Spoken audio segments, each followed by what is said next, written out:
Why do men wake up with erections? It's important. I look at penises all day. That's my job.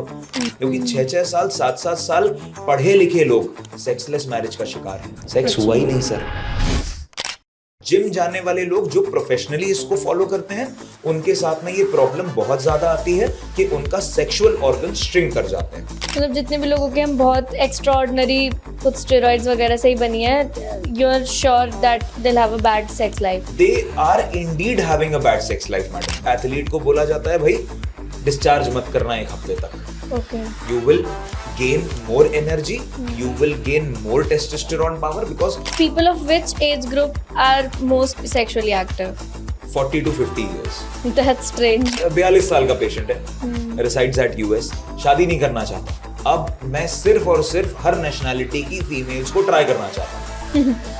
आदमी है, he should be hygienic, पसीने की smell नहीं होनी चाहिए. That's the biggest turn off. Females में अगर वो किचन में है तो मसालों की स्मेल नहीं होनी चाहिए. That's the biggest turn off. 27 positions वाली किताब देख रहे हैं आजकल, वो मार्केटिंग चल रही है, ये पोजीशन वो पोजीशन, कुछ नहीं है.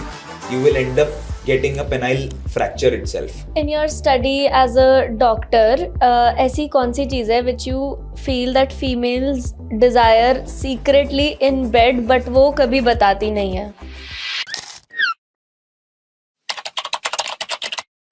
लास्ट पॉडकास्ट हमारा आई गेस 3.5 मिलियन व्यूज पे पहुंच चुका है. People loved it. और सबसे अच्छी चीज ये थी कि people of all ages have commented कि उनको बहुत अच्छे इनसाइट्स मिले उस पॉडकास्ट से. That was very educational. हम अगर बात करेंगे ना, तो जितना हमने बात किया, ऐसा जितने टॉपिक्स पे बात किया, वो बहुत अच्छा था और बहुत लोगों को उसमें हेल्प मिली है, मेरे को लगता है. So more than a podcast, it was a educational video for people, an eye opener for the people. Right. So I have prepared a lot of questions for you. ठीक है, तो हम स्टार्ट करते हैं. So tell me that can masturbation boost your sex life या it impacts it adversely? ऐसा नहीं है, बूस्ट नहीं करता है, ये तो फॉर श्योर है. बहुत लोग इस चीज को कहते हैं कि प्रोस्टेट कैंसर को आप ओवरकम कर सकते हो मास्टरबेशन से, उसका रिस्क कम हो जाता है मास्टरबेशन से. या फिर ऑब्वियसली एक ग्लैंड है जो कि पेशाब की नली और जो वीर की नली है, दोनों उसी ग्लैंड के थ्रू ही जाती हैं और उसके बाद बाहर सेम नली से ही चाहे सीमन हो जाए या यूरिन हो जाए आती है. तो इसका मतलब ये नहीं है कि आप उसको ओवरटली यूज करने लगो. अगर हम इस चीज को प्रमोट करेंगे कि masturbation is good for health, तो कहीं ना कहीं जो वो हार्मोन है, सीमन एज अ हार्मोन, वो कितने स्टेप्स के बाद बना है, वो इंपॉर्टेंट है देखना कि उस हार्मोन का यूज क्या है. सो मास्टरबेशन बेसिकली बहुत ज्यादा अगर किया जाएगा तो खराब है. मास्टरबेशन अगर नहीं किया जाएगा तो बहुत फर्क नहीं पड़ता है ह्यूमन बॉडी पे. ऐसा नहीं होता कि इनफर्टाइल हो जाए आदमी, ऐसा नहीं होता कि बाहर नहीं निकल सकता हार्मोन.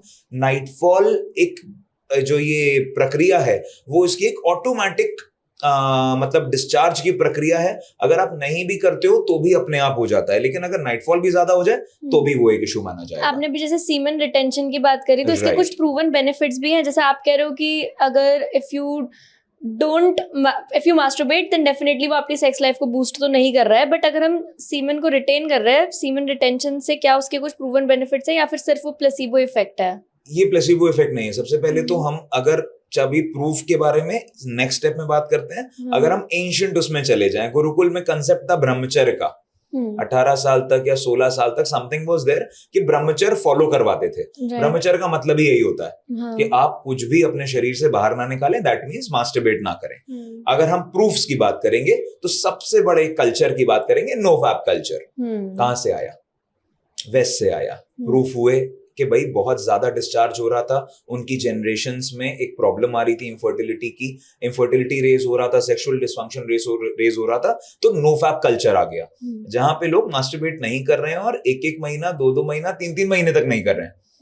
तो ये सारा जो कल्चर एक कल्ट चला है, ये सब प्रोवन इफेक्ट्स के हिसाब से चला है कि अगर आपकी मेंटल वेलबींग पे आपके बहुत बड़ा फर्क पड़ रहा है इससे, अगर आप रोज मास्टरबेट कर रहे हो, ऑन द कॉन्ट्रेरी वीक में 1 या 2 बार कर रहे हो, मतलब मोर ऑफ आदत से ज्यादा सेलिब्रेट कर रहे हो उस चीज को, तो इसका मेंटल हेल्थ पे बहुत इफेक्ट पड़ा है. जो लोग बहुत वीक फील कर रहे थे वो अब बेटर है.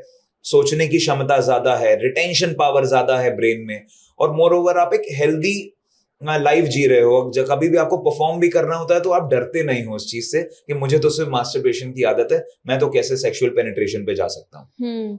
आपने बीच में एक बात और करी थी कि वो जो हार्मोन है उसको बनने का प्रोसेस क्या है, सीमेन का प्रोसेस क्या है, तो आप ब्रीफली बताओ। ओके, सो अगर हम इसको बात करें ना कि अगर आयुर्वेद के हिसाब से क्या करेंगे, my father being an Ayurvedacharya, a vice president awarded doctor, वो उन्होंने इन्हीं सब चीजों के ऊपर रिसर्च करी है। हमने जितनी भी केस स्टडीज पब्लिश करी हैं वो सब इन्हीं सब चीजों पे हमने करी है। मोर ओवर जो ब्लड है, ब्लड से लेकर सीमन बनने तक की प्रक्रिया वैसी ही प्रक्रिया है जैसे दूध से घी बनता है। अगर आप दूध के बाई प्रोडक्ट्स कह लो कि सर पनीर है, छेना है या दही है, लेकिन अगर एंड बाय प्रोडक्ट आप कहिए तो एंड बाय प्रोडक्ट है घी। क्या घी के बाद कुछ बन सकता है?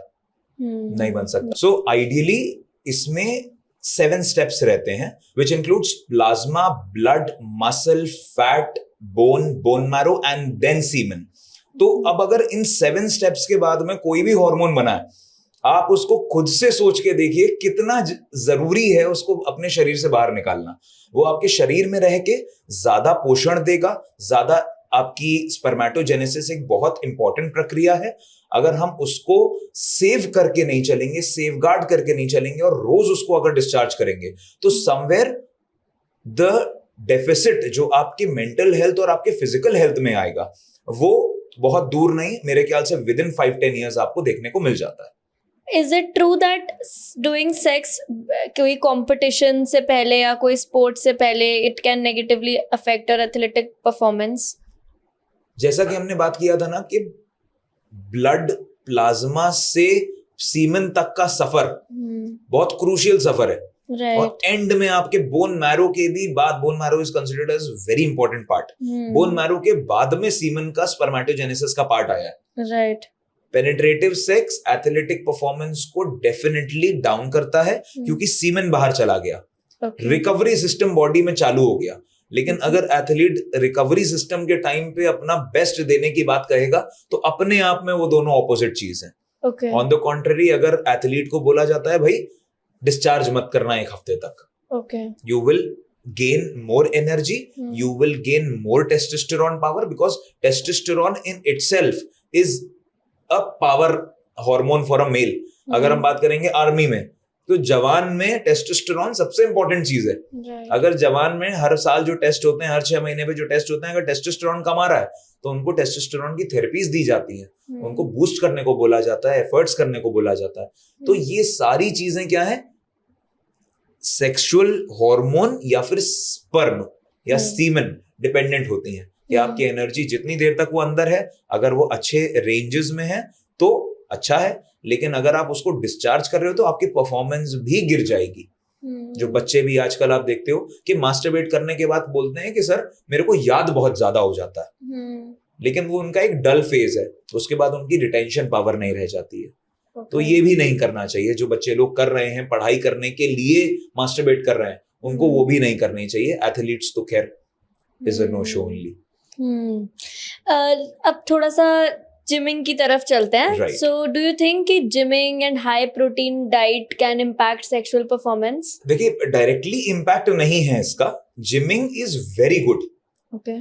हाई प्रोटीन डाइट जो अभी आपने बोला ना, जो कि अब इसमें केराटिन या फिर प्रोटीन प्लांट बेस्ड प्रोटीन या फिर एनाबॉलिक टेस्टोस्टेरोन स्टेरॉइड्स या एनाबॉलिक ये जो सप्लीमेंट्स आ रहे हैं, तो ये सारी चीजें जितनी भी आप जिमिंग में खा रहे हो वो कहीं ना कहीं आपकी सेक्स लाइफ को हिंडर कर रहा है, और लेट जो 45 है 50 इयर्स है उन पे आपको एक तरीके से बिल्कुल डेड की स्थिति में ले आता है, जो कि श्रिंकेज सिंड्रोम के जरिए हो रहा है, श्रिंक हो जाता है पेनिस बिल्कुल। और ये सब एनाबॉलिक स्टेरॉइड्स के ही साइड इफेक्ट्स हमने देखे हैं, क्योंकि इसका एक बहुत ही, अगर हम साइंटिफिक इवैल्यूएशन बात करें कि कोई भी आप अगर HCG के इंजेक्शंस ले रहे हो या टी शॉट्स ले रहे हो, ये आपके ग्रोथ हार्मोन्स जो कि ल्यूटेनाइजिंग हार्मोन्स है उनको डाउन कर देता है। आपके गोनाड्स जो हैं, जो आपके टेस्टिस हैं, उनको श्रिंक कर देता है। आप अगर इसको मैं आपको केस स्टडी भी दूंगा, उसको अगर आप पढ़ेंगे उसमें बहुत क्लियरली लिखा हुआ है। सो जिम जाने वाले लोग जो प्रोफेशनली इसको फॉलो करते हैं, उनके साथ में ये प्रॉब्लम बहुत ज्यादा आती है कि उनका सेक्सुअल ऑर्गन श्रिंक कर जाते हैं। ऑन द कॉन्ट्रेरी, जो रेगुलर फ्रंट में जिम जा रहे हैं, अपनी हेल्थ के लिए जा रहे हैं, उनके साथ ये प्रॉब्लम नहीं है। जिन्होंने स्टेरॉइड लिए है, उनके साथ लेट फ्यूचर में ये प्रॉब्लम्स आ रही हैं। मतलब जितने भी लोगों के हम बहुत एक्स्ट्राऑर्डिनरी फिजिक देखते हैं, जो नेचुरली बनाना मुश्किल है, जो ऑफ कोर्स कुछ स्टेरॉइड्स वगैरह से ही बनी है, you are sure that they will have a bad sex life? They are indeed having a bad sex life, madam, because steroid एक टाइम तक 3 साल 4 साल तक आपको एक ऐसा बीस्ट का वो दे सकती है, लेकिन अगर आप उसको लेना छोड़ दोगे तो अगेन बॉडी में मसल अपना शेप लेना छोड़ देगी।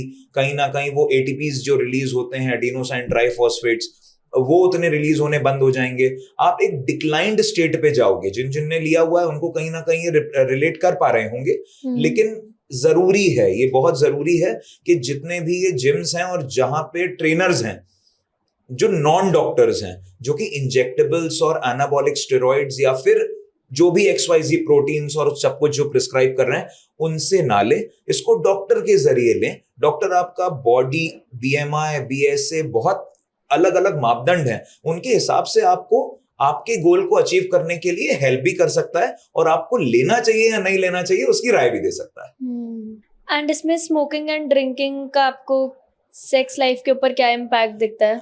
Occasional for socialising, occasional activities for like just अगर आप एक मिंगल करने के लिए अगर ये सब कर रहे हो, तो मुझे नहीं लगता कि बहुत प्रॉब्लम इसमें इम्पैक्ट करेगी। लेकिन अति किसी भी चीज की बुरी है। Excess of anything is bad. आप अगर बहुत ज्यादा बर्गर्स भी खाने लगोगे तो भी आपको अलग से परेशानी होगी। तो स्मोकिंग एंड ड्रिंकिंग पे तो लिखा हुआ है कि यू विल डाई यंगर। तो कम करना चाहिए, ओकेजनल करना चाहिए। ट्राइंग इज नॉट बैड, लेकिन ना ट्राई करें वही सबसे बड़ी राय है। Okay, so tell me something that ऐसा कोई नेचुरल थ्रू सम एक्सरसाइज और थ्रू सम डाइट कुछ ऐसा तरीका होता है जिससे you can may be increase your breast size और you can increase your penis size? Moreover बहुत सारी ऐसी थ्योरीज कहती हैं बादाम खाने से ब्रेस्ट साइज इंक्रीज होता है। बहुत सारी ऐसी थ्योरीज कहती हैं कि मोरओवर कुछ एक वो लौंग का तेल लगाने से पेनिस का साइज इंक्रीज होता है। बट अगर हम अपने जनरल एक्सपीरियंस में बात करें, हम 1926 से आज 2025 में बैठे हैं। एक 99 साल का सफर तय किया हमने। इसमें और कुछ नहीं देखा हमने, सिर्फ सेक्सुअल रिलेटेड पेशेंट्स देखे हैं, चाहे मेरे ग्रेट ग्रैंडफादर हो चाहे मैं हूं। इस पूरी जनरेशन, 4 जनरेशंस में जितना हमने असेस किया है, जितने लोगों ने इन सब चीजों को किया है, उसके साइड इफेक्ट्स देखने को मिले हैं। लौंग में बहुत गर्माहट होती है तो नसों को जला देता है। अब वो जलाता है तो इंटर्न नई नसें बनने की प्रक्रिया बॉडी खुद ब खुद क्रिएट करती है, उसको एंजियोजेनेसिस कहते हैं। लोगों को इनिशियली एकदम से रिजल्ट्स आने लगता है कि यस सर मैंने किया था, जो टाइटनेस नहीं थी वो आ गया। लेकिन ग्रेजुअल डिक्लाइन जब होता है कि जो नसें जल गई हैं, बार बार जल रही हैं, तो वहां पे डेब्रिस भी बनेगी, डेड स्किन भी बनेगी। वो डेड स्किन ब्लॉकेज का काम कर देती है। ऑन द कॉन्ट्ररी अगर ब्रेस्ट साइज में भी हम बोलेंगे तो breast is what? Memory glands and fat. इसके अलावा तो कुछ भी नहीं है। मिल्क प्रोड्यूसिंग ग्लैंड है, मैमरी ग्लैंड्स है और फैट है। आपकी होल बॉडी डिपेंड करती है कि आपका किस बॉडी में कितना फैट जा रहा है। तो कुछ भी अलोन खाने से, खाना तो पेट में ही जा रहा है, लेकिन सिर्फ ब्रेस्ट के एरिया में वो फैट डिसॉल्व कर दे, ऐसा पॉसिबल नहीं है। ऐसा किसी चीज में पॉसिबल नहीं है। अगर ये पॉसिबल हो जाए तो कैंसर के ट्रीटमेंट्स भी पॉसिबल हो जाएंगे सिर्फ दवाइयों से। So doctor, tell me something. Why do men wake up with erections? मतलब क्या it is purely hormonal या फिर इसका कुछ और भी रीजन है? Morning woods, morning boner, morning erections, कई तरीके की टर्मिनोलॉजीज लोग मेरे से जब कंसल्ट करते हैं तो बताते हैं। बहुत अच्छा क्वेश्चन है। सबसे पहले तो लोगों को सेल्फ इवैल्यूएशन के लिए, जैसे कि ब्रेस्ट कैंसर के लिए हम लोग बोलते हैं कि भाई सेल्फ इवैल्यूएट करो, अपने ब्रेस्ट को आप टच करके देखो और कहीं ना कहीं उसमें कोई लंप है, go and see a doctor. Similarly अगर हम मेल सेक्सुअल फंक्शन की बात करें तो उसमें मॉर्निंग वुड्स का बहुत बड़ा रोल है। मॉर्निंग वुड्स का मतलब होता है कि आपकी स्पर्मेटोजेनेसिस, जो स्पर्म बनाने की प्रक्रिया है, आपकी ओवरऑल हार्मोनल साइकिल्स, जो कि आपकी ग्रोथ हार्मोन्स हैं, LH, फॉलिकल स्टिमुलेटिंग हार्मोन है, FSH, या फिर आपके जनरल वेलबींग सही चल रही है कि नहीं चल रही है। लेकिन इसको बहुत ज्यादा मिथ भी बनाना बहुत नुकसानदेह है। कि लोग कहते हैं कि सर मेरे को पास कॉल आई थी, मेरे असिस्टेंट के पास कॉल आई थी, उन्होंने बोला कि सर 5 दिन हो गए मेरे को मॉर्निंग इरेक्शन नहीं आया। That is not a problem. That is not a problem.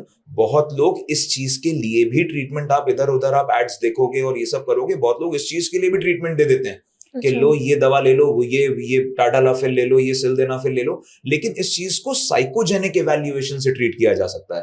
थोड़ा सा योगा करिए, थोड़ा सा अपनी फूडिंग हैबिट्स ठीक करिए। 5 दिन के डिस्फंक्शन को कोई डिस्फंक्शन नहीं माना जाता अनटिल अनलेस वो 3 महीने या 6 महीने तक है। इनफर्टिलिटी भी हम तब डायग्नोज करते हैं किसी भी कपल को अगर बच्चे नहीं हो रहे। ये नहीं कि 1 महीना हो गया शादी को और हमने डायग्नोज कर दिया, नहीं। 6 महीना एक मिनिमम बताया गया है, तब उसके बाद डायग्नोज होती है कि yes sir it is concluded into infertility, primary infertility, secondary infertility.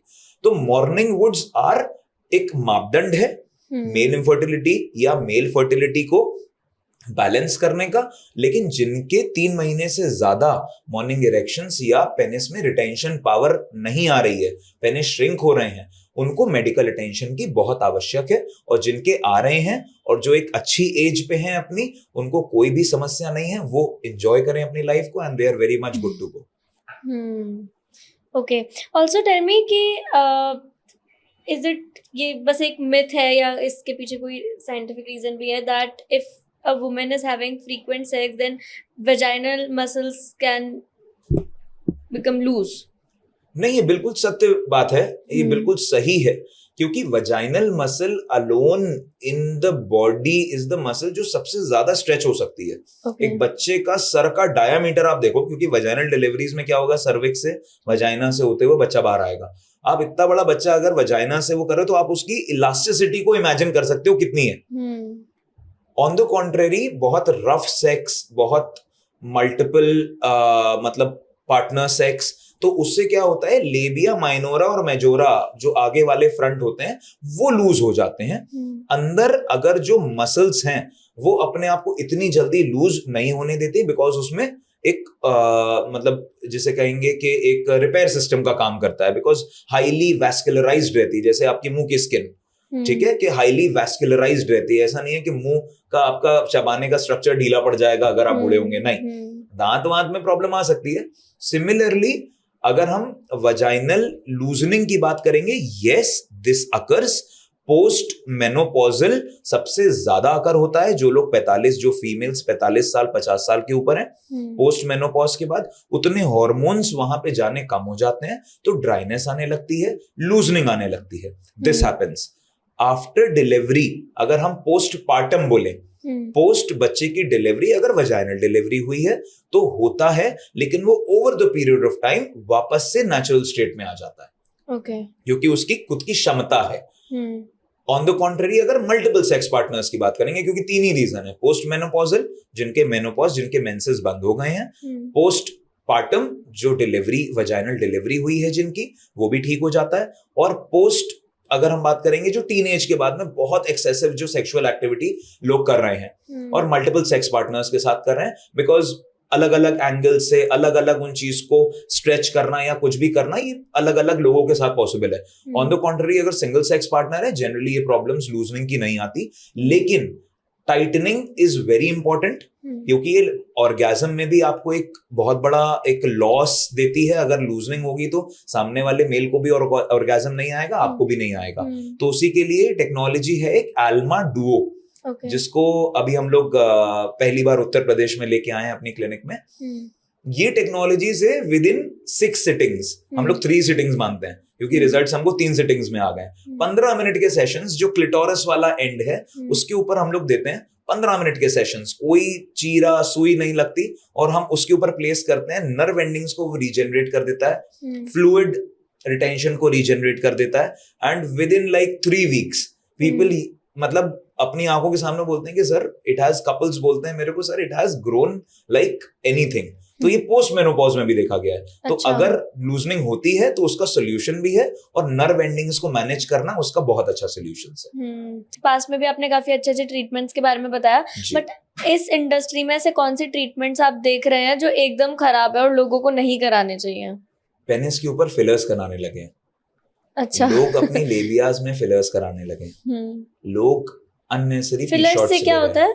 Fillers से आपको मतलब आई बैगी हो जाती हैं, अगर आप फिलर्स लगवाते हो तो एकदम से फूल जाता है। So they tend to inject some fluid inside, और Okay. फिलर्स के लेवल पे वो चीज नॉर्मल लगने लगती है, जो एक्टर एक्ट्रेसेस कराते हैं जनरली, कि उनके कोई भी रिंकल्स नहीं दिखते आपको, तो रिंकल्स को फिल करने की जगह अब ये पेनाइल फिलर्स भी होने लगे हैं to make your penis look thicker, कि जब ब्लड फ्लो उसमें आएगा, जब उसमें हाई इंटेंसिटी ब्लड फ्लो रहेगा तो it will be more thick. लेकिन उसके साइड इफेक्ट्स भी बहुत सारे आए हैं। आप अपना नेचुरल कॉन्फिडेंस खो देते हो। आपका पेनिस एक अगर गलत फिलर्स हो जाए, आपने देखा होगा जो लिप्स के फिलर्स होते हैं किसी किसी के गलत हो जाते हैं, बहुत बड़े बड़े लोगों के भी डिजास्टर हो जाता है, गलत हो जाते हैं, और मोर ओवर वो बैकलैश का भी एक सामना करना पड़ता है। लेकिन इसमें आपको दुनिया को नहीं दिखाना है, हाँ, इसमें आपको खुद का कॉन्फिडेंस की बात कर रहे हैं। तो right. कोई भी सुई लगाना या कोई भी चीरा लगाना पेनिस के ऊपर, जब तक मेडिकल एनालिसिस उसकी प्रॉपर नहीं है तब तक ठीक नहीं माना जाएगा। ऐसा नहीं है कि आपको फिलर्स करा लो, ये करा लो, लेकिन जो अगर खराब टेक्नोलॉजीज तो ये वाली हो गई कि कुछ भी और कैसे भी आप अपने सेक्सुअल ऑर्गन पे करवा लो। लेकिन अगर गुड टेक्नोलॉजीज की अगर बात करें तो इसमें इरेक्टी केयर प्रो, जिसका पेटेंट हमें रिसेंटली अभी 9 years back we applied for it and हमें उसके बहुत अच्छे रिजल्ट्स मिले, और एल्मा डुओ, इन दोनों के जरिए एक कॉम्बिनेशन थेरेपी के जरिए हम मेल इंफर्टिलिटी या male sexual dysfunction, female sexual dysfunction या फीमेल इंफर्टिलिटी दोनों को मैनेज कर पा रहे हैं, और विद इन लाइक 3 weeks और 4 weeks उस चीज को मैनेज कर लेते हैं। उसके ट्रेमेंडस रिजल्ट्स हैं। So I was searching the internet कि what are the most common problems which women face अपनी sexual health से related, तो उसमें मैंने ये देखा कि vaginal dryness is also a silent problem जो बहुत सारी women face करती हैं। तो क्या reasons है उसके and how to cope up? Reasons vaginal dryness के सबसे बड़ा रीजन यही है कि सेक्स लाइफ बहुत ज्यादा एक बैक फुट पे चली गई है लोगों की। Okay. बहुत वीक सेक्स लाइफ है, और मोर ओवर पेनिट्रेटिव सेक्स बहुत ज्यादा नहीं होती है, और फीमेल्स को मास्टरबेट करने की इतना ज्यादा आदत नहीं थी पहले, या अब की बात अगर करें, क्योंकि सेल्फ ऑर्गेजम से उतना ज्यादा फ्लो नहीं मिल पाता है। ड्राई ऑर्गेजम और ड्राइनेस इन द वजाइना, ये दोनों एक तरीके से प्रॉब्लम एक ही है, कि जब पूरी तरीके से फ्लूइड रिलीज नहीं हो पाता, लुब्रिकेंसी वजाइनल एरिया में डेवलप नहीं हो पाती, तो ये प्रॉब्लम आने लगती है कि उनको फील होना बंद हो जाता है। Okay. और ये तब होता है जब हमारी वीकली सेक्स लाइफ अगर 1-2 बार नहीं है, 3 बार नहीं है, या ऑल्टरनेट डेज नहीं है, या अगर हम एक बार भी मान लें एक वीक में, तो भी वो वजाइनल ड्राइनेस नहीं आ पाएगी। लेकिन जो लोग, जो फीमेल्स अपने घर में बहुत बिजी हो गई हैं, और 45 साल 50 साल पे एकदम से जब आता है कि एक सेल्फ रियलाइजेशन आता है कि भाई वी नीड समथिंग, एक मेल को भी रियलाइजेशन आता है एक स्टैचर के आने के बाद कि नहीं भाई जीवन में सब कुछ अटेन कर लिया, लेकिन इसको हम लोगों ने पीछे छोड़ दिया, बच्चे अब बड़े हो गए हैं, let's go and explore something else. वहां पे इन सब चीजों पे क्वेश्चन मार्क लग जाता है। अब जो स्मोकिंग की फ्रीक्वेंसी फीमेल्स में बढ़ गई है, बहुत ज्यादा बढ़ी है, अल्कोहल की फ्रीक्वेंसी बढ़ गई है, इसकी वजह से भी डिसफंक्शंस आ रहे हैं, और वजाइनल ड्राइंग, या आप मेल्स में भी स्मोकिंग की वजह से ही प्रॉब्लम आती है। जो प्रीकम आता है, प्रीकम बहुत एक्सेसिवली निकलने लगता है, या फिर प्रीकम बहुत कम निकलता है, तो वो ड्राइनेस इतनी डेवलप रहती है कि वो पेनिट्रेशन विदाउट एनी जेल्स, आपने जो सुना होगा आजकल मार्केट में ये जेल्स आ रहे हैं, लुब्रिकेटेड आ रहे हैं, ये आ रहा है, तो इसकी जरूरत क्यों पड़ रही है? क्योंकि ड्राइनेस है, वरना इसकी जनरली जरूरत थी ही नहीं, क्योंकि पेनिस में प्रीकम आता है, वजाइना में फ्लूइड होता है, दोनों एक दूसरे के लिए कॉम्प्लीमेंट्री सिस्टम डेवलप करते हैं। तो उस सिस्टम को ही हम लोग अगर नेचुरली गेन करते रहेंगे तो बहुत अच्छी चीज है। अगर नेचुरल गेन नहीं हो पा रहा है तो कुछ सप्लीमेंट्स या कुछ जो अप्लाइड जो मोनोक्रोमैटिक पार्टिकल्स होते हैं उन सबको हम अप्लाई कर सकते हैं, प्रोटोकॉल के तहत उसको फॉलो कर सकते हैं और ठीक हो जाते हैं, कोई बहुत बड़ी चीज नहीं है। और एक चीज और बताइए, that the intensity of a woman's orgasm is also determined that how much emotionally attached she is to her partner. जरूरी ये चीज सबके लिए नहीं है मैडम, सबसे ज्यादा इंपॉर्टेंट है कि आपका एक्सपोजर कितना है. Obviously the better sync you have with the partner, the better orgasm. The better sync, the better respect you have between the partners, the better you will feel, because वो जो orgasm है वो अपने आप में ही एक शरीर को एकदम से आत्मा जब छोड़ देती है, वो वैसी वाली फीलिंग है अपने आप में, जो कि मेल्स को भी आती है. इसीलिए वो आपने उनकी वो संभोग से समाधि तक आपने ओशो साहब की सुनी होगी. तो क्यों है समाधि, क्या होती है? when you attain something, तो when you ejaculate और when females have orgasm, तो वहां पे वैसी फीलिंग आती है. अगर एक इमोशनल गुड पार्ट होगा सामने वाले पार्टनर के साथ में, या आप उसको रिस्पेक्ट बहुत करते हो, या फिर आप उसको बहुत एक हायर पेडेस्ट्रल पे रखते हो, तो आपके ऑर्गेज्म के चांसेस, आपके गुड सेक्स लाइफ के चांसेस बहुत अच्छे हो जाते हैं. और होना भी चाहिए. किसी के भी साथ या कहीं भी जाके अपनी एनर्जीज को एक्सचेंज करना वाया सेक्सुअल ग्रेटिफिकेशन वैसे भी आपकी मेंटल हेल्थ के लिए ठीक नहीं माना गया है. ओके. तो इसको बहुत चूजी रहना चाहिए इस चीज में.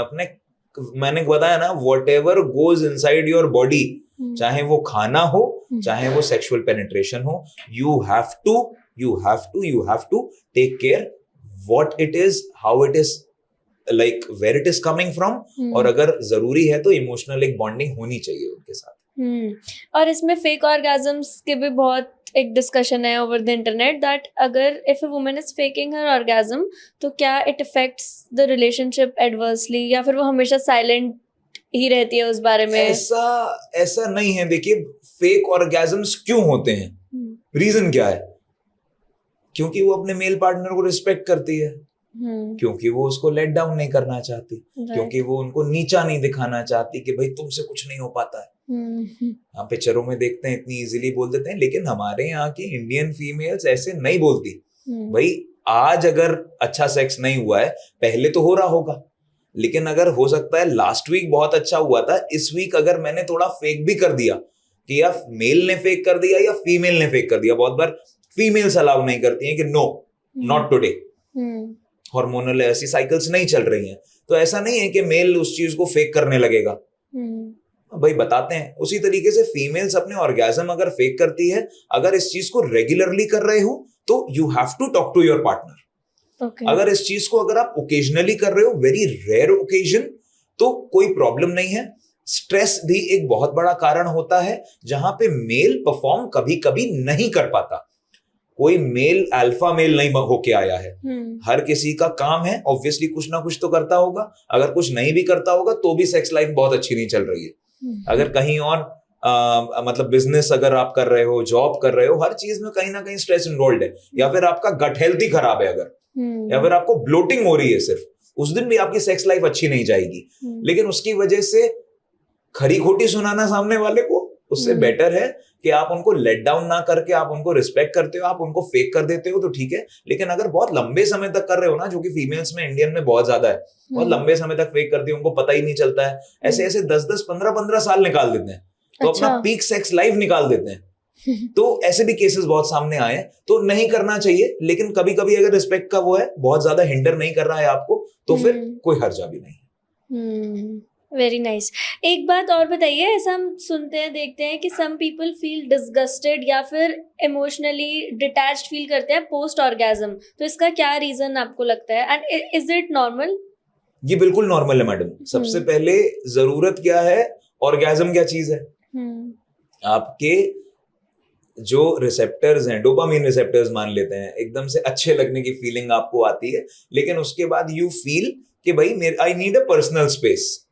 This happens with the female also, this happens with the male also. ये लोगों के एक्सपीरियंस और लोगों की प्रायोरिटी के ऊपर है. कुछ लोग सेक्स के बाद में कडल करना चाहते हैं, कुछ लोग सेक्स के बाद में दूसरी बार सेक्स करना चाहते हैं, कि जो ऑर्गेज्म आया मेरे को वापस से चाहिए. कुछ लोग सेक्स के बाद में डिटैच्ड हो जाते हैं कि नहीं सर, अभी आप अपने रास्ते जाओ, मैं अपने रास्ते जाता हूँ, लेट्स हम लोग थोड़ी देर बाद बात करेंगे. So it's about your hormonal functions, your priorities. आपने कैसे उस चीज को परसीव किया है, कैसे उस चीज को आपने अपने दिमाग में इमेजिन किया है, फैंटेसाइज किया है. लेकिन जो ये फीलिंग ऑफ डिटैचमेंट है, ये मोर ओवर बहुत ज्यादा हॉर्मोन्स जो रिलीज होते हैं ना, उसके बाद you tend to feel very calm after ejaculation और आफ्टर ऑर्गेज्म।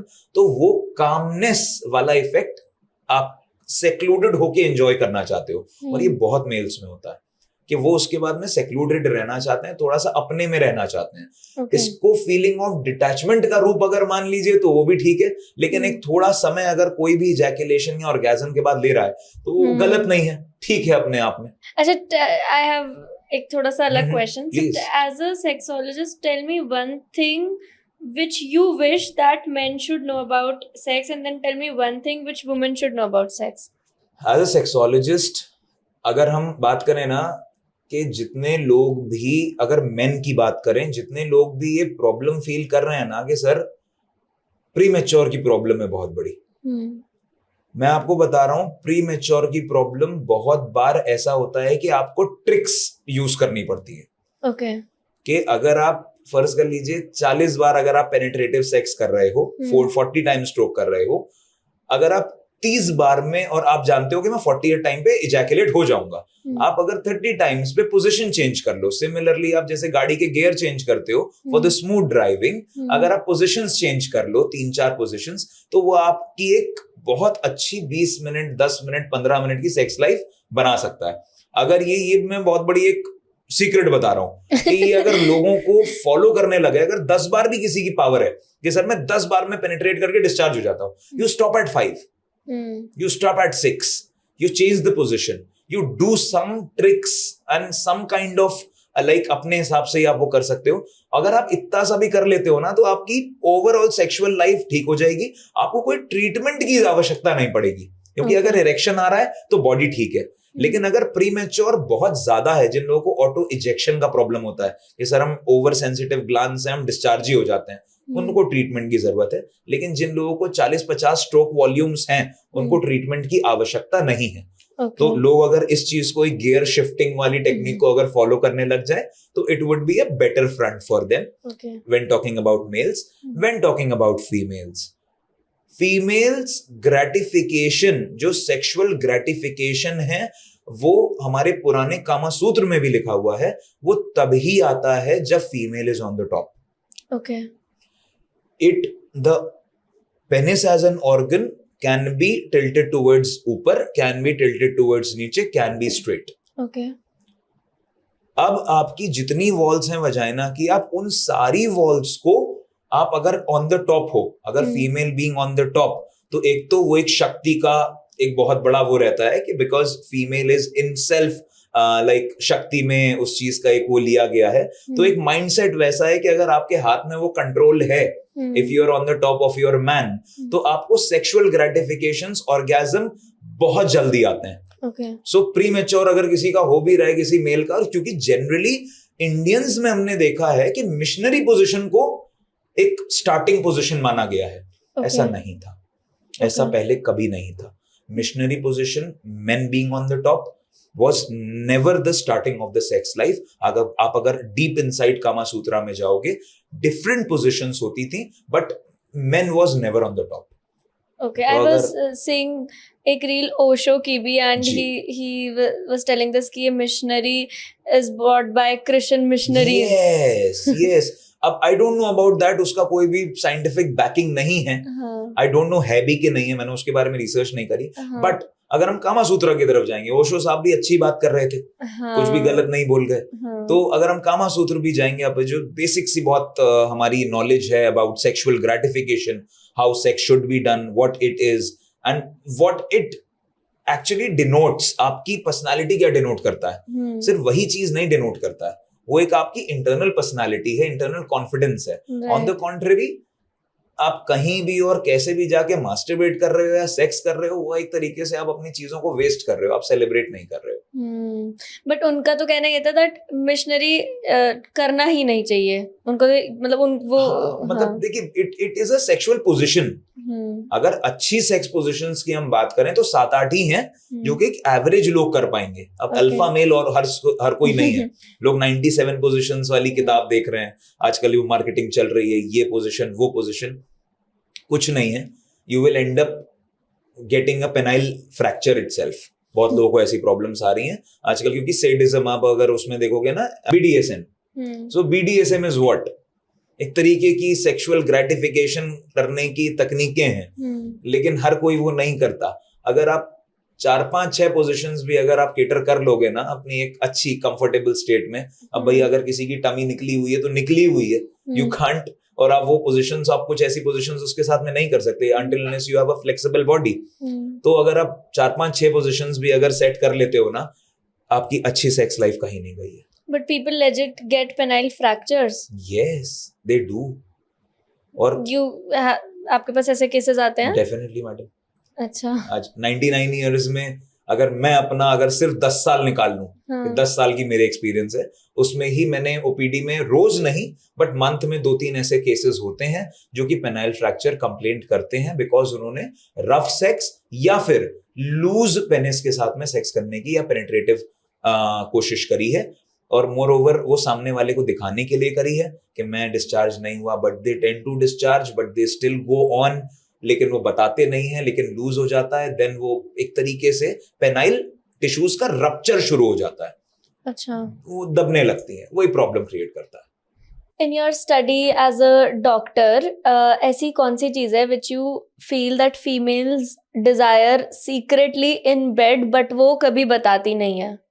अगर हम सीक्रेट डिजायर्स जो फीमेल मुझे बताती हैं, मतलब मोर ओवर जो कपल काउंसलिंग के टाइम पे अगर बताती हैं, तो वो एक चीज रहती है कि they want their men to last long.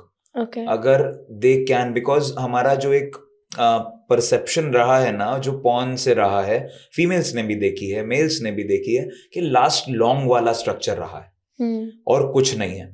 Erections तो इंटैक्ट रहने ही रहने चाहिए, ऑब्वियस सी बात है, लेकिन लास्ट लॉन्ग वाला जो एक रहा है ना, कि जैसा वो मॉन कर रही है, जैसा वो मतलब फील कर रही है, या फिर जिस तरीके से उसको ट्रीट किया जा रहा है, वैसे ही एक बार मेरे साथ भी हो। ये लोग बहुत बार ऐसा मेरे से सवाल पूछते हैं कि उनके दिमाग में है लेकिन अपने पार्टनर से नहीं कह सकते, क्योंकि ऑब्वियसली कितना लेजिट रहेगा वो बात करना अपने पार्टनर से कि मैंने ये देखा है और तुम ये करो मेरे साथ। That's not possible.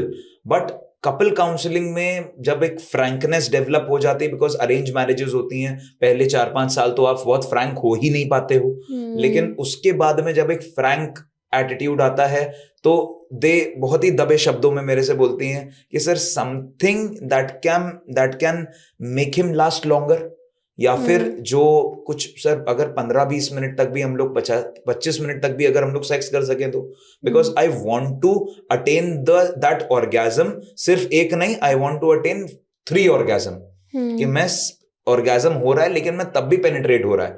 तो ये सब चीजों का जो एक फैसिनेट कर रहा है पॉर्न, वो एक फैंटेसीज मेरे सामने आई हैं और ऐसी बहुत लोगों की आई हैं।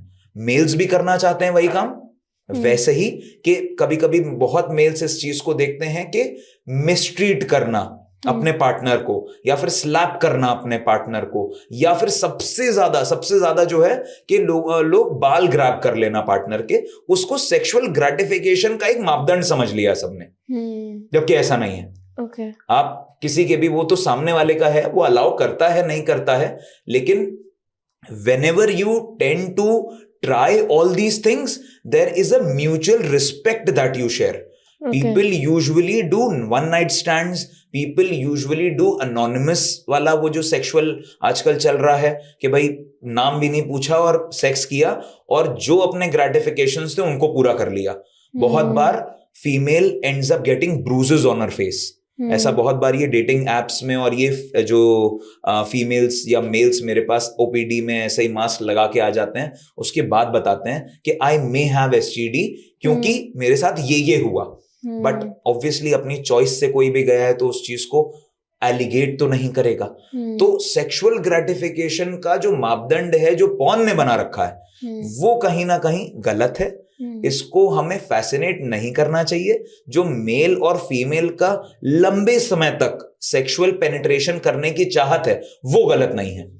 वो अगर 40-50 स्ट्रोक है, रिपीटेड फॉर्म में इंटू 3 इंटू 4 चल रही है, तो भी आप उसको अटेन कर सकते हैं। और अगर नहीं कर पा रहे हैं तो इसके लिए प्रॉपरली डॉक्टर से कंसल्ट कर सकते हैं और वो चीज आसानी से अटेन हो जाती है। आजकल वैसे एसटीडीज, एड्स वगैरह, ये चीज आप यंग लोगों में भी देख रहे हो, जेनजीज वगैरह में? एसटीडीज बहुत ज्यादा देख रहे हैं, नॉट एचआईवीज। हम एचआईवी के टेस्ट करते हैं, जनरली पॉजिटिव नहीं होते हैं because HIV takes a long time to come. अच्छा। एक बफर टाइम होता है उसका। लेकिन अगर हम एसटीडीज की बात करें पर्टिकुलरली, बहुत बहुत बहुत ज्यादा रेस कर गया है। ये जो ऐप कल्चर चला है, स्वाइप राइट स्वाइप लेफ्ट, ये इस कल्चर की वजह से आया है। क्योंकि इन एप्स में जो एल्गोरिदम है वो आप भी जानते हो, यू फ्रॉम मतलब टेक्निकल हैंड, कि एक एल्गोरिदम के तहत ये ऐप चलती हैं, आपके सराउंडिंग लोकेशंस में दिखाती हैं। तो ये क्लोज्ड कम्युनिटी को डील करती हैं। अब उतने, अगर फर्ज कर लीजिए 10 सेट ऑफ लोग हैं जिनको इस एरिया में केटर करना है हमको, जिसमें से 4 फीमेल्स हैं, 6 मेल्स हैं।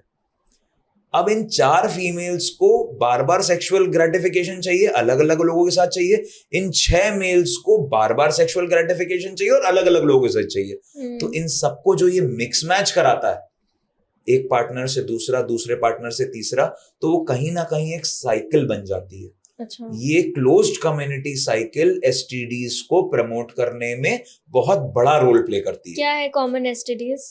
कॉमन एसटीडीज सबसे पहले तो यूरिनरी इन्फेक्शंस के साथ में, क्योंकि फीमेल्स में जो मूत्राशय की नली, जो यूरिनरी ट्रैक्ट है, वो छोटी होती है।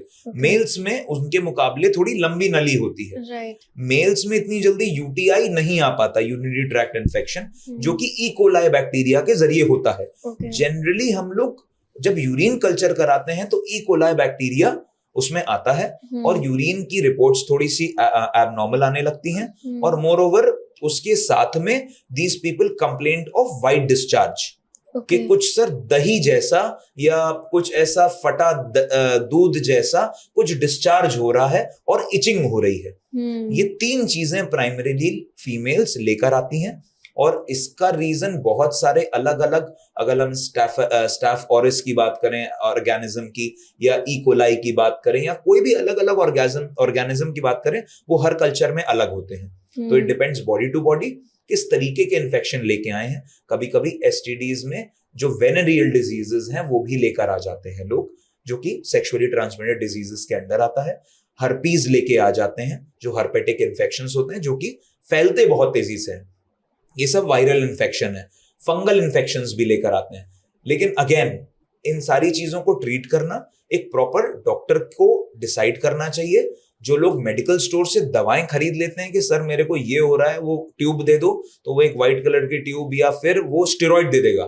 मेडिकल स्टोर वाला अपनी आपकी बढ़ाई करने के लिए आपको स्टेरॉइड दे देगा कि ये ट्यूब लगा लो वहां पे। लेकिन स्टेरॉइड का काम है नसों को सिकोड़ देना, तो वो पेनिस को सिकोड़ देता है, वजाइनल एंड पे सिकोड़ देता है और आपकी प्रॉब्लम को वर्सन कर देता है। तो इसको प्रॉपरली एक इन्फेक्शियस जो डिजीजेस डॉक्टर्स देखते हैं, मेडिसिन एक्सपर्ट्स हैं या नेचुरल एमबीबीएस डॉक्टर्स हैं, उनको जाके दिखाएं, वो आपको एक बेहतर सोल्यूशन दे पाएंगे।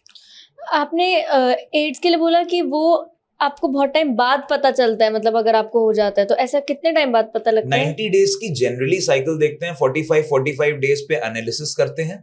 लेकिन इसका बहुत ज्यादा अभी हमें इटियोलॉजी नहीं पता है, बिकॉज एड्स का ट्रीटमेंट नहीं आ पाया।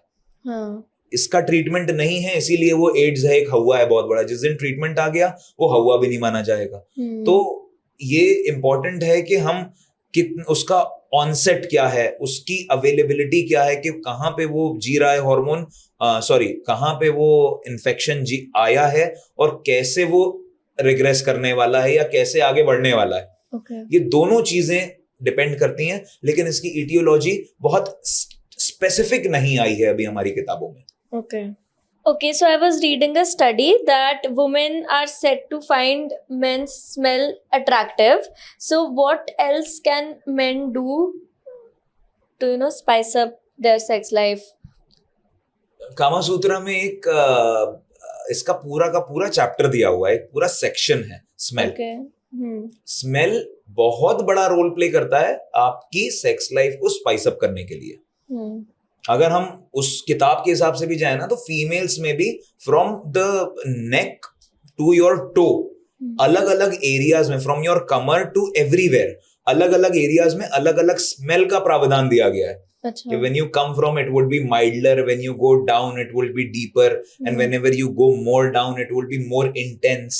तो उन स्मेल्स को अगर हम उस नॉलेज को अगर देखें, और हमारी पर्सनल नॉलेज, ठीक है, हम रेकमेंड करते हैं, लोग बोलते हैं कि यस सर वो स्मेल ने बहुत अच्छा काम किया और that has played a very good role in my sex life. Generally मेरे को आके बताते नहीं है ऐसी चीजें, लेकिन कुछ पेशेंट्स आके बता देते हैं.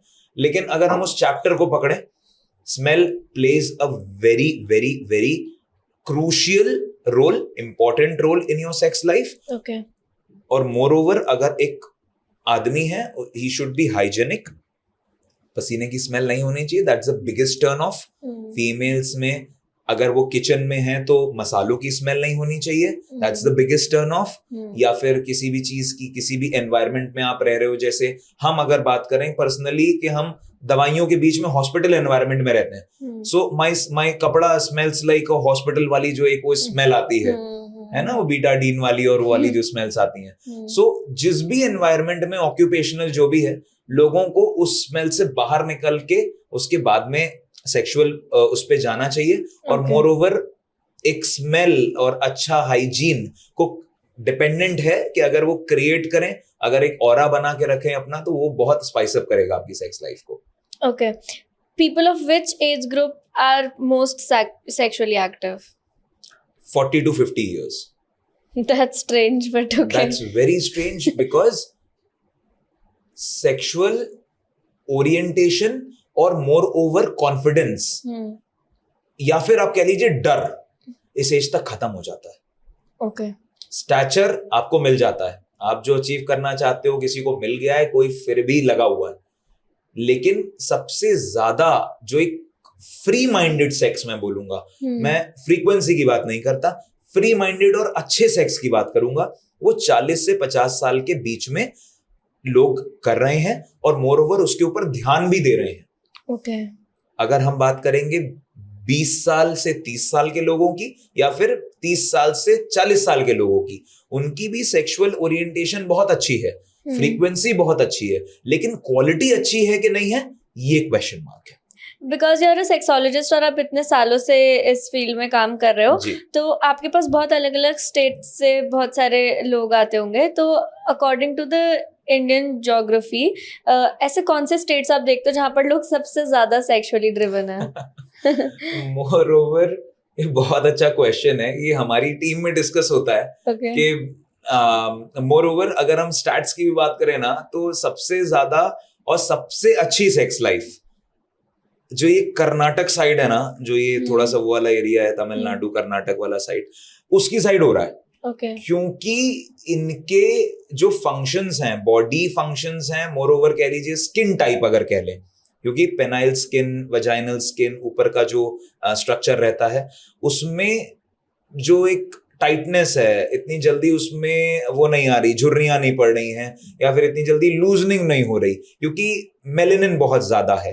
और मोर ओवर डार्क कॉम्प्लेक्शंस होता है, तो इतनी जल्दी कोई भी स्किन डिजीज भी नहीं हो पाती उनको, क्योंकि उसका इफेक्ट हमने ऑलरेडी सब लोग जानते हैं, जिनके मेलेनिन ज्यादा, उनको स्किन कैंसर नहीं हो सकता. तो मोर ओवर उनके टिश्यूज भी बहुत अच्छे रिस्पॉन्ड करते हैं. They have a tighter body. अगर आप अफ्रीका की भी बात करोगे ना, तो they have a tighter body, they have big. अगर हम आपकी बात करेंगे कि अगर पेल्विक एरियाज हैं, तो फीमेल्स के थोड़े बड़े पेल्विक एरियाज हैं. सिमिलरली आप कर्नाटक में भी ये चीज देखोगे, तमिलनाडु में भी ये चीज देखोगे कि पेल्विक एरियाज बड़े हैं. So moreover the bigger the pelvic area, the more the good, the better the sexual life.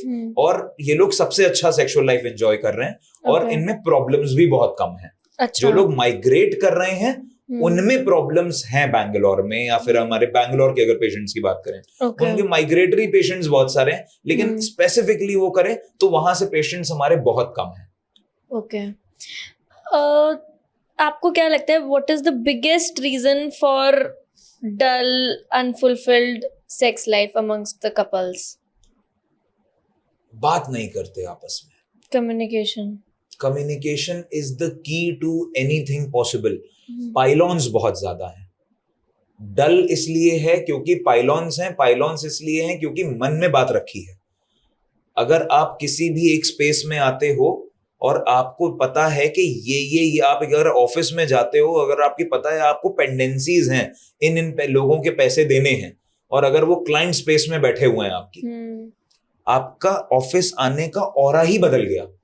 और अगर आप इंटेंशंस हैं कि मैं नहीं दूंगा, ठीक है, तो आपका ऑरा ही बदल गया, तो एक नेगेटिव ऑरा के साथ आप उस स्पेस में गए हो। सिमिलरली आप अगर घर आते हो अपने, और सामने वाली वाइफ या पार्टनर या आपका जो भी फीमेल है, अगर उसके मन में या आपके मन में कोई ऐसी चीजें हैं जो कि आप छुपा रहे हो या वो छुपा रही है, लेकिन आपको साइलेंटली पता है एक कोल्ड वॉर चल रहा है, ये आपकी सेक्स लाइफ को डल भी करेगा, बिल्कुल जीरो भी कर देगा, और एक आप सेक्सलेस मैरिज का शिकार बन जाओगे। क्योंकि 6-6 साल 7-7 साल पढ़े लिखे लोग सेक्सलेस मैरिज का शिकार हैं। सेक्स हुआ ही नहीं सर, हमने अलग अलग बेडरूम में सोना शुरू कर दिया, हमने ट्रांसफर ले लिया अपने अपने गवर्नमेंट जॉब्स का, हम बस एक दूसरे से बचते रहे, लेकिन बात नहीं करी। सबसे आसान काम क्या है? बात करना, और किसी एक इंसान का या दोनों इंसानों का झुकना। झुकना कोई चाहता नहीं, इक्वालिटी की तरफ भाग रहे हैं, तो इक्वालिटी छोड़ देना चाहिए। पार्टनर के साथ कुछ भी ऊपर या नीचे नहीं होता है, सब कुछ साथ होता है। कोई भी अगर बढ़ रहा है तो वो गलत नहीं है, कोई भी अगर उसकी फीमेल को अगर सक्सेस मिल रही है तो मेल्स कहीं ना कहीं उस चीज को ईगो पे ले जाते हैं कि भाई तुम्हारी सक्सेस इतनी ज्यादा है इसीलिए तुम्हारी जरूरत ज्यादा है, तो सेक्स को सक्सेस से मैच करने लगते हैं। On the contrary over power करने लगते हैं, कभी कभी फीमेल ओवर पावर करती है, कभी कभी मेल ओवर पावर करता है। लेकिन इन सब चीजों के बीच क्या खत्म हो जाता है? रिलेशनशिप, आपका कम्युनिकेशन, कि आपका जो गुड टर्म्स थे जिसके लिए आप दोनों साथ आए थे, इन आर बैड टाइम्स, हम फेरो में बोलते हैं, in our bad times, in our good times, in our sick times we will be together, हम वो खो देते हैं। तो वो नहीं खोना चाहिए। सो कम्युनिकेशन इज द की, चाहे अच्छी सेक्स लाइफ हो चाहे बैड सेक्स लाइफ हो, but communication is very important. So tell me some weird problems जो लोग आपके पास लेकर आते हैं। बहुत बार लोग, मतलब एक 45 साल का 42 साल का पेशेंट है, रिसाइड्स एट यूएस, शादी नहीं करना चाहता। ओके। वो बोलता है कि सर मेरे फादर ने इतना कमा लिया है, खर्चा कौन करेगा? अब मैं सिर्फ और सिर्फ हर नेशनैलिटी की फीमेल्स को ट्राई करना चाहता हूं। रिपीटेडली वो उस प्रॉब्लम को बार बार उसने साइकोलॉजिकली अपने आप को उधर फिट कर लिया है कि मैं ठीक नहीं हूं, जबकि वो बिल्कुल ठीक है। तो ये एक वियर्ड बात है। एक अच्छे स्टैचर का आदमी जिसके पास सब कुछ है, जो कुछ भी अफोर्ड कर सकता है, वो एक साइकोलॉजिकली थॉट से अपने आप को वीक कर रहा है और unnecessary an number of treatments ले रहा है जिसकी उसको जरूरत ही नहीं है। ऑन द कॉन्ट्ररी, अगर हम प्रॉब्लम्स की बात करें तो बहुत लोग जिनके पेनिस बिल्कुल श्रिंक हो जाते हैं और उसके बाद वो कपल काउंसलिंग में बोल रहे होते हैं मेरा तो बहुत अच्छा चलता है, मैं तो बिल्कुल परफेक्ट हूं। वो तो इन्हीं को समझ नहीं आता है कि पता नहीं क्या चाहिए। जब मेल ऐसी बातें करने लगते हैं और चेकअप पे पता लगता है कि they have absent, literally absent, visually अगर आप देखोगे नथिंग इज विजिबल, जो सारी चीजें श्रिंक हो चुकी हैं। तो जो एक्सेप्टेंस नहीं है मेल में, एक में ओवर एक्सेप्टेंस है, एक में एक्सेप्टेंस नहीं है। ये दोनों चीजें बहुत जरूरी हैं। दोनों चीजें अपने आप में ही बहुत वियर्ड हैं कि आदमी अपने आप को एक्सेप्ट नहीं करना चाहता या मोर ओवर अपने आप को फेस नहीं करना चाहता, और अगर प्रॉब्लम है तो सामने नहीं आना चाहता। डू यू थिंक कि हमारे गट हेल्थ और हमारे सेक्सुअल वेलनेस के बीच में कोई रिलेशनशिप है? बहुत बड़ा रिलेशन है। We started in 1926। मेरे ग्रेट ग्रैंडफादर राजवैद्य Pandit Chandra Sen Jain, he was a registered medical practitioner at that point of time. मेरे फिर grandfather Rajvaidya doctor Chandra Kumar Jain, again SBI state bank of India के मेडिकल ऑफिसर रहे। मेरे फादर आयुर्वेदाचार्य, मैं एक एलोपैथिक बैकग्राउंड से आया। स्टार्ट कहां से हुआ था? पेट रोग विशेषज्ञ थे वो। कहीं ना कहीं पेट की प्रॉब्लम्स उस समय ज्यादा आने लग गई थी क्योंकि एक दौर अलग चल रहा था। उस समय हरित क्रांति भी आई थी, है ना। हरित क्रांति के बाद में बहुत लोगों को डाइजेशन के इश्यूज होने लगे थे। वो कब हार्मोनल इश्यूज में बदल गए, तो उसके लिए हम लोगों ने और रिसर्च करी। वो कब सेक्सुअल फंक्शंस को डाउनग्रेड करने लगे, जो कि आज की डेट में हो रहा है ब्लॉकेजेस की वजह से। आप देखते हो कि लोगों को हार्ट अटैक आ गए सोते सोते नींद में, दे आर नो मोर। तो ये सब क्या है, ब्लॉकेजेस हैं, हार्ट कमजोर हो रहा है। तो गट हेल्थ अगर कमजोर होगी तो इन टर्न आपके बॉडी में एनर्जी लेवल्स डाउन होंगे। अगर एनर्जी लेवल्स डाउन होंगे तो आपका दिल कमजोर होगा, और अगर दिल कमजोर होगा आप कभी अच्छी सेक्सुअल लाइफ अटेन नहीं कर सकते। So it has a huge impact. It has a huge impact. आपकी सबसे इंपॉर्टेंट मतलब 99 पर आयुर्वेद कहता है 99% रोग पेट से होके गुजरते हैं। मतलब what ever you eat, what ever you put inside your body should be taken care. वो कहाँ से आया है, कहाँ से सोर्स हुआ है, किसने बनाया है, किन इंटेंशंस के साथ बनाया है। इसीलिए आजकल वीगनिज्म बहुत चल रहा है। तो it's about the vibrations of the food. You eat non vegetarian food, obviously उसके वाइब्रेशंस तो नेगेटिव है ना। किसी को मारा है, किसी को कष्ट हुआ है, कहीं ना कहीं ब्लड उसमें अंदर जम गया है, वो ब्लड अंदर जाएगा तो वो कहीं ना कहीं नुकसान करेगा। और अब जो स्टेरॉइड्स और वो लगा के जो पूरी एक फार्मिंग करी जा रही है चिकन्स की और मीट की और एन नंबर ऑफ थिंग्स की, somewhere something is going wrong. You need to take care of your gut. बहुत जरूरी है कि अपने पेट की आप ध्यान रखें। और पेट रोग सबसे बड़ा रोग है। मतलब IBS और IBD बहुत आ रहे हैं आजकल, आप सुन रहे होंगे। इन्फ्लेमेटरी बोवल सिंड्रोम्स लोगों को आ रहे हैं, लोगों को बहुत प्रॉब्लम्स हो रही हैं और अर्ली एजेस पे आ रही हैं। तो this could be taken care. अच्छा, एज अ सेक्सोलॉजिस्ट आपके प्रोफेशन के बारे में लोगों को क्या वियर्ड मिसकंसेप्शंस है? और कोई तो देखो बहुत बोल नहीं पाता हमसे, लेकिन फ्रेंड्स लोग अगर बोलते हैं ना कि तुम क्या करते हो, तो it's important. I look at penises all day, that's my job. एक रीजन रहा था, मैं 6 महीना इंटर्नशिप में क्वीन मेरी हॉस्पिटल है, king George medical university Lucknow में, मैं उसमें 3 महीना मेरा पोस्टिंग लगा और इतना, और गायनेकोलॉजी विभाग में लगा, इतना ज्यादा हमें फीमेल्स को देखना पड़ रहा था, इतना ज्यादा गायनेक उसमें ओपीडी में देखना पड़ रहा था कि उस चीज से ओरिएंटेशन ही हट गया। जब मैं गायनेकोलॉजिस्ट उस समय बनना चाह रहा था, उसके बाद मैंने प्लान चेंज कर दिया कि मैं गायनेकोलॉजिस्ट नहीं बनूंगा। अच्छा। तो इट इज समवेयर, सेक्सोलॉजिस्ट होने के नाते एक टास्क तो है सर, बहुत कुछ देखना पड़ता है, बहुत स्मेल्स को हैंडल करना पड़ता है, हर चीज देखनी पड़ती है। अब चैलेंजेस हैं, प्रोफेशन है, लेकिन उसी चीज के ऊपर मेरे फोर फादर्स ने अगर महारत हासिल करी है, तो आज मैं अपने लेवल पे कितना जेन्युइनली उस चीज को अपने एक्सपीरियंस से जितना देखूंगा उतना एक्सपीरियंस होगा, और जितना तजुर्बा होगा उतना ही अच्छा डॉक्टर माना जाता है। तो जरूरी है, मेरा मतलब बेन और बोन सब वही है। जैसे कि आपने बताया कि हमारी गट हेल्थ हमारी सेक्सुअल हेल्थ को भी बहुत इम्पैक्ट करती है, so do you have anything for the betterment of gut health? इसके लिए अगर हम जो ये क्लिनिकली प्रूवन और क्लिनिकली टेस्टेड अगर हम एक प्रोडक्ट की बात करें तो बहुत अच्छा है गट किट के नाम से। ये गट किट आपको कोई भी सिंथेटिक चीज नहीं देगा, कोई भी ऐसी चीज नहीं है कि डालो उसमें पानी में और घोल के पी लो या फिर फिज निकलेगी उसमें। जहां पे ये सारी एक्टिविटीज, पाउडर डालो उसमें से फिज आएगा, गोली डालो उसमें से फिज आएगा, आपको बहुत अच्छा लगेगा। जहां पे ये सारे फिज वाली चीजें आ गई, वहां पे कहीं ना कहीं सिंथेटिक एडिटिव्स का यूज हो रहा है। कभी भी बिना सिंथेटिक के फिज नहीं निकलेगा। कहीं पे भी आपको खाना, सोडा, टार्टरिक एसिड, ये सब चीजें आप जानते हो। लेकिन अगर हम गट किट की बात करें, ये ओवरऑल आपके जो एक फ्लोरा और फौना है, जो आपके गुड बैक्टीरियाज हैं, उनको इंटैक्ट करता है। आपके एक गैस्ट्रिग्लेक्स कैप्सूल है उसमें, उसको आप ऑल्टरनेट डेज लेते हो तो आपके वो गट को क्लीन करता है। एक प्रो डाइजेस्टिव सप्लीमेंट है, उसको आप चूस के खाते हो हर खाने के बाद, that gives you a good taste. आपको जो नींबू का उसमें जो रियल लेमन का वो है, मतलब आप ये इमेजिन करो उस गोली को बनाने के लिए लोग हाथ से आज भी बना रहे हैं। आज भी उसमें मशीनों का यूज नहीं किया जा रहा है कि मशीन प्रेस करके दवा या गोली बनाई जा रही हो, सारी हैंड प्रोसेस्ड है। तो जरूरी है कि हम एक अच्छे प्रोडक्ट का चयन करें, और जरूरी है कि उसमें कोई एडेड प्रिजर्वेटिव है या नहीं, या जो ये बहुत सारे एडिटिव्स होते हैं जिनको अलग अलग भाषा में लोग लिख देते हैं, उनका चयन करें। अगर ये सब आप गट के लिए खा रहे हो, गट को ठीक करने के लिए, एक तरीके से आप उसको डैमेज कर रहे हो। गट किट में ऐसा कुछ भी नहीं है, और जैसा कि हमने उसके रिजल्ट्स देखे हैं, आज 42 इयर्स से मार्केट में है। We have seen tremendous results and no dependency at all. और जिम जो भी लोग जाते हैं वो आजकल कैलोरी काउंट पे भी बहुत ध्यान रखते हैं कि इतनी कैलोरीज हो गई या इतनी कैलोरीज ही लेनी है, तो क्या वो ठीक है?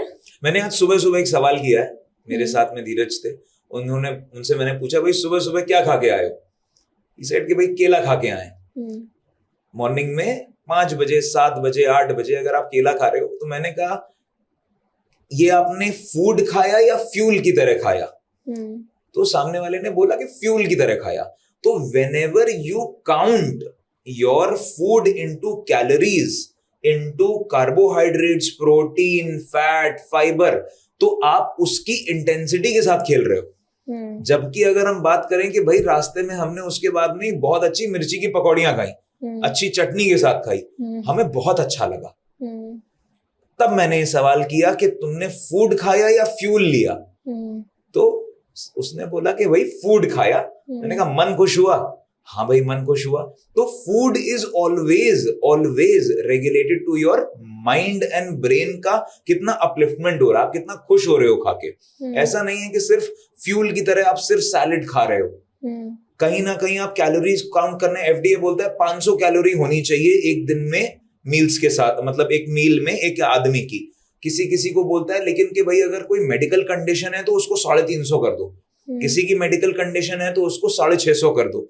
लेकिन ये 5.5 साल एमबीबीएस करके, 3 साल एमडी करके, उसके बाद 10 साल एक्सपीरियंस करने के बाद में कोई कंसल्टेंट जब आपसे कैलोरीज की बात कहे तो उसको मानते हैं कि भाई ठीक है कहीं एक्सपीरियंस आ रही है। लेकिन अगर आप ये ट्रेनर्स के चक्कर में या जो ये मार्केटिंग चल रही है आजकल के, ये कैलोरीज, ये फैट बर्न और ये सब, ये फिज ले लो, ये आपकी कैलोरी, ये आपके इंटेक को कम कर देगा, आपकी क्रेविंग को कम कर देगा, एक तरीके से आप अपने हार्ट को वीक कर रहे हो।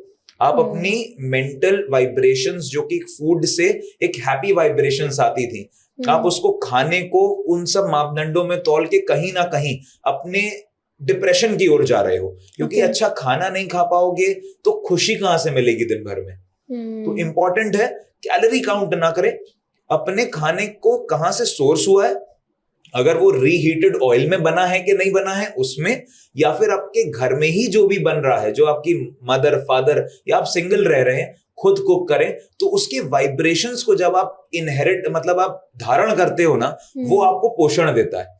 कुछ भी देख के आप खा रहे हो, आप खाने को असेस ही नहीं कर पा रहे हो, मैं क्या खा रहा हूं, मैं उसका टेस्ट ले पा रहा हूं नहीं ले पा रहा हूं। तो जब तक आपकी इंद्रियां, जो कि एक चक्षु इंद्री है आपकी, अगर टेस्ट बड्स हैं, टेस्ट बड्स अगर हैप्पी नहीं हो रहे हैं, आपके ब्रेन में कैसे डोपामीन का वो देंगे, प्रोडक्शन देंगे, कैसे टेस्टोस्टेरोन बढ़ेगा, कैसे आपके जो हैप्पी हॉर्मोन्स हैं वो आएंगे। So it's about eating in a right time and in a right proportion, but eating good, not eating as a fuel। आप गाड़ी नहीं हो कि आप में पेट्रोल डाला और चलो, आप इंसान हो, आपको जरूरी है कि आप एक बेहतर लाइफस्टाइल के साथ में एक बेहतर खाने का चॉइस करें। अच्छा, अरे वाह, दैट्स ग्रेट।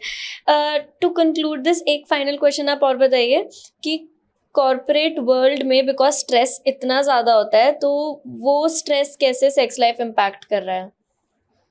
कॉर्पोरेट वर्ल्ड में मेंटल हेल्थ सबसे पहले हिंडर होती है, उसके बाद में मेंटल हेल्थ जब हिंडर होती है तो आपकी फैमिलियल जो आपकी कर्तव्य निर्वाहन थे वो सब चले जाते हैं, बिकॉज काम को आप प्रायोरिटाइज करने लगते हो।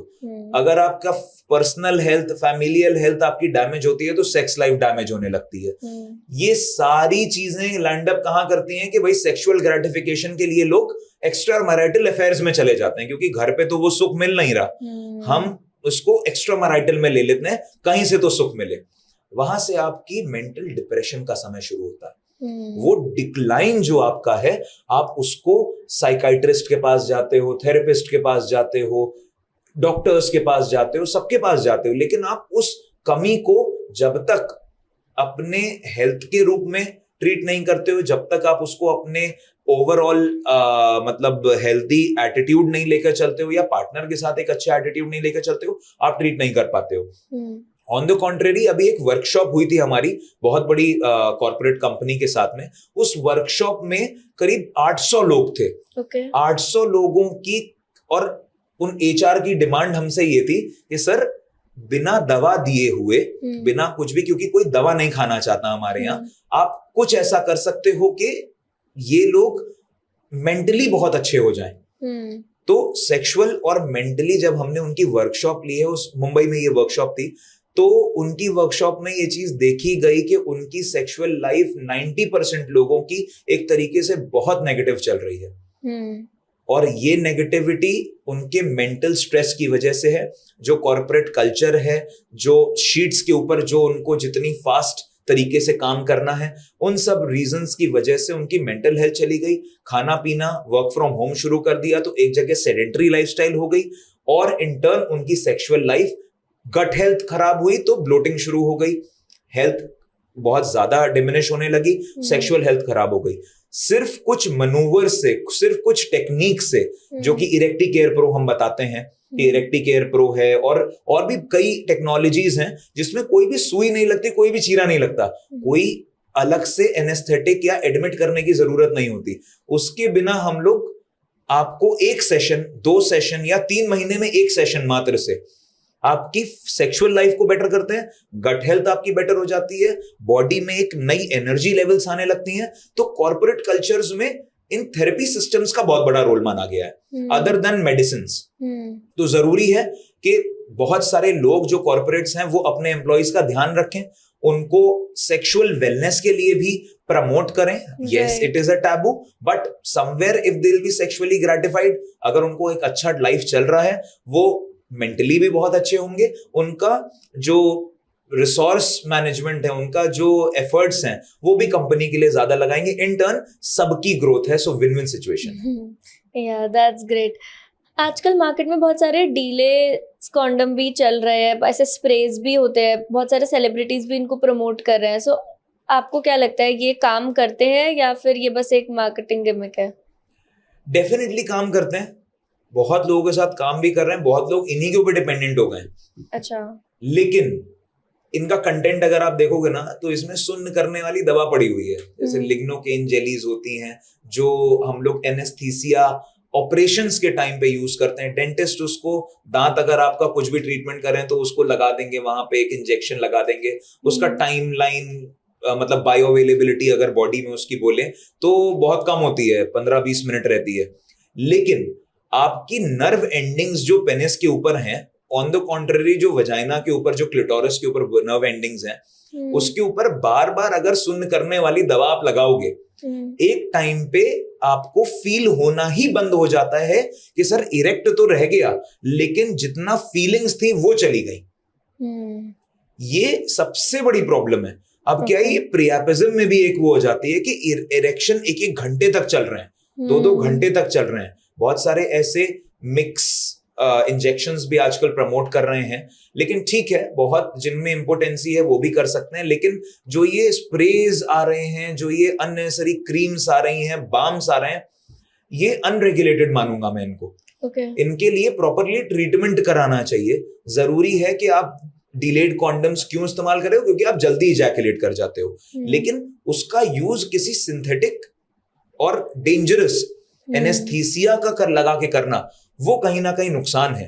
एक एनेस्थीसिया का डॉक्टर इतनी लंबी जर्नी करके एक एनेस्थीसिया में एमडी करता है, तब वो जाके ऑपरेशंस को असिस्ट कर पाता है। आप सोचो, यही चीज ओवर द काउंटर मिलने लग रही है, तो क्या वो कहीं ना कहीं नेगेटिव हेल्थ बेनिफिट्स या नेगेटिव हेल्थ इफेक्ट्स नहीं देगी? तो डेफिनेटली देगी। और हमें बहुत ज्यादा इनके ऊपर आदी नहीं होना चाहिए।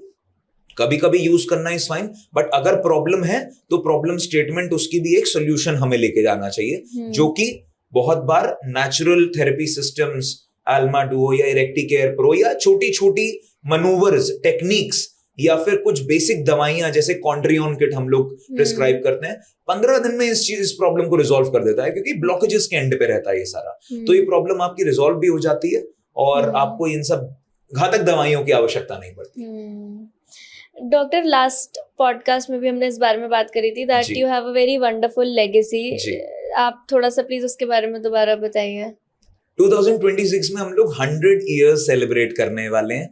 100 इयर्स सेलिब्रेटिंग सेक्सुअल वेलनेस, जो कि गट हेल्थ से शुरू हुई थी, जिसके लिए हम लोगों ने बहुत रिसर्चेस करी, और रिसर्च, आपको ये रिसर्च पेपर भी मैंने आपको दिखाया है कि मोर ओवर हमने जितने भी पेशेंट्स के ऊपर इसको प्रयोग किया है, और जिसमें 200 लोग थे जिनका बिल्कुल भी कोई भी बैकग्राउंड नहीं था, और बैकग्राउंड के बगैर, सोशियो इकोनॉमिक स्टेटस के बगैर, और ब्रांड को डिस्क्लोज किए बगैर, या फिर डॉक्टर को डिस्क्लोज किए बगैर, बहुत बार पेशेंट हमारे पास आता है और मेरे कॉन्फिडेंस के लेवल पे बोलता है कि नहीं सर आप कॉन्फिडेंट हो तो मैं कॉन्फिडेंट हूं।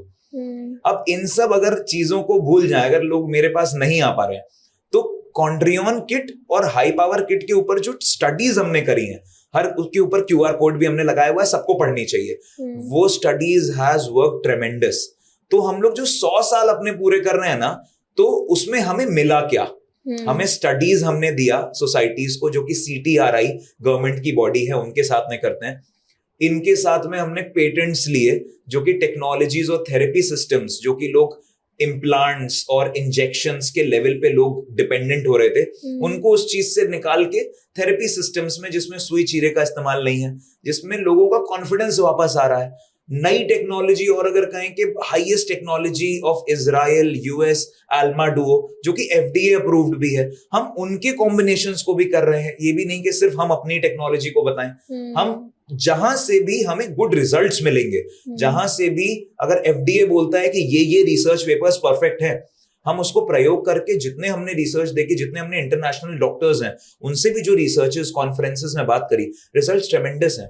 अब अगर हम इन दोनों का अमैल्गमेशन अगर करते हैं, दोनों का यूज करते हैं किसी भी प्रॉब्लम को ट्रीट करने के लिए, जो कि PE, ED, जो कि सिर्फ जनरली ब्लॉकेजेस की वजह से हो रही है, ब्लड फ्लो कम हो जाने की वजह से हो रही है, तो हमें उसमें tremendous results within 2-3 sittings आ जाते हैं। मोर ओवर हम अगर बोलें कि 18 घंटों के अंदर आ जाते हैं, जो कि पेशेंट अपनी नेकेड आईज से देख पाता है। तो ये अपने आप में 100 साल का सेलिब्रेशन है, और I am really grateful to my forefathers, to my family, कि मैं इस परिवार में पैदा हुआ और आज मैं इस स्टैचर पे आके लोगों को एक easy access to sexual functions या सेक्सुअल डिसफंक्शंस या उनके ट्रीटमेंट को बिना कोई सिंथेटिक अपडेट्स के, अगर मैं कर रहा हूं गोली डिपेंडेंट सेक्स करने के लिए मना कर रहा हूं, अगर ये सब हम कर पा रहे हैं तो somewhere it's a win win, और 100 years are special to us. Congratulations on that, and thank you so much for coming again. Thanks. हम दोबारा से कुछ करेंगे, part 3.